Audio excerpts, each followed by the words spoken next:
There's been a lot of talk about whether or not attribution is even worth it. And these debates are kind of stirring up even more on LinkedIn, and they're fun. And I really enjoy talking about them because I think it's really important to have an open dialogue about all different marketing things. Are they buzzwords or are they really worthy? Attribution was top of mind when I was listening to the Brené Brown podcast that featured James Clear, who wrote the book Atomic Habits.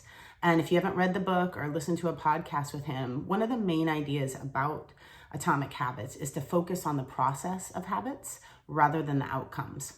And so I apply that in my head to attribution. And I think that a lot of people's dissatisfaction with attribution is really on the outcome of attribution. The reports aren't what they need to be. They seem inaccurate. You can't measure everything. A lot of the reports generate more questions than they answer, and that can be really frustrating. And people who are frustrated are right to feel frustrated. I get it. But if you stop thinking about the outcome of attribution and you start thinking about the process of attribution, I think there's a huge value in the steps that you do to work on attribution, whether it's first touch attribution all the way through to multi-touch attribution. The main thing is that it slows you down and it forces you to ask some questions and figure out a way to answer them. You know, who are our customers? Where are they in the marketplace? What channels do we have available to reach them? What channels are our customers using? What channels are our competitors using? What are the areas where our customers are talking to each other about pain points they experience at work? You know, these things are really important questions to answer. And when you start trying to figure out how to answer those with your marketing tools, the process of what you're doing is helping you improve your marketing efforts. So the act of doing attribution is forcing you to improve your marketing efforts.